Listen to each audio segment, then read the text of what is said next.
పశ్చిమ నియోజకవర్గం 11వ డివిజన్ చెరబండ రాజ్ నగర్ భద్రకాళి ఆలయం ఎదురుగానున్న చిరు వ్యాపారుల పుట్టకట్టవద్దని, బడుగుల గుడిసెలు కూల్చవద్దని మాజీ చీఫ్ విప్ దాస్యం వినయ్ భాస్కర్ హెచ్చరించారు.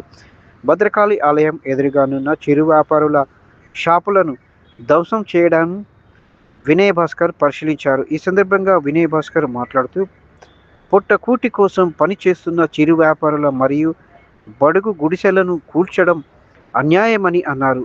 అప్పు చేసి కట్టుకున్న ఇండ్లను మళ్ళీ వారికి యథావిధంగా కట్టించకపోతే వారికి టీఆర్ఎస్ పార్టీ అండగా ఉండి పోరాటం చేస్తుందని తెలిపారు.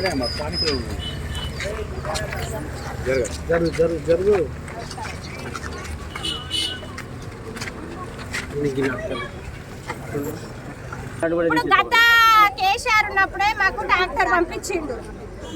నల్లలు వేసినప్పుడు నల్ల కలెక్షన్లు ఇచ్చినప్పుడు ఈయన కట్ చేసుడు కరెక్ట్ కాదు కదా.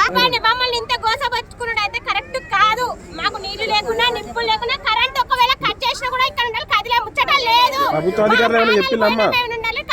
మీకు జాగాలు ఇస్తా అన్నారంట కదా. ఇక్కడ మాకు అవసరం లేదు, నాకెందుకు?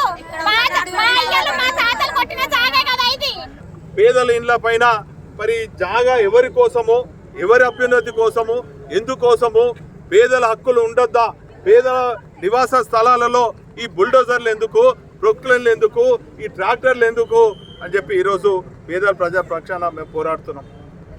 నేను ఈ ప్రాంతానికి ప్రాతినిధ్యం వహించిన ఏ ఒక్క రోజు కూడా పేదల గుడిసె జోలికి పోలేదు.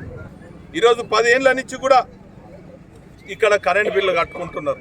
ఈ ప్రభుత్వాన్ని మేము ప్రశ్నిస్తున్నాం, ఈ అధికారులను మేము ప్రశ్నిస్తున్నాం, ఈ కాంగ్రెస్ అధికారులను ప్రజాప్రతినిధులను మేము ప్రశ్నిస్తున్నాం.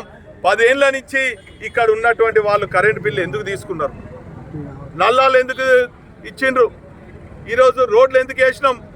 ఈ పేదల సౌకర్యం కోసం మేము నిర్మాణం చేసి వీళ్ళ హక్కులను మేము కాపాడుతుంటే 2 ఏళ్ళ నుంచి మరి పేదల గుడిసెలు కూలగొట్టే హక్కు నీకు ఎవరిచ్చిండ్రు అని చెప్పి ఈ గుడ్డి ప్రభుత్వాన్ని, కాంగ్రెస్ ప్రభుత్వాన్ని మేము అడుగుతున్నాం.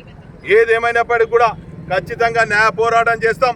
పేదల పక్షాన గులాబీ జెండా ఉంటుంది, వీరికి అండగా గులాబీ దండు ఉంటుంది అని కూడా ఈ సందర్భంగా తెలియజేస్తున్నాం.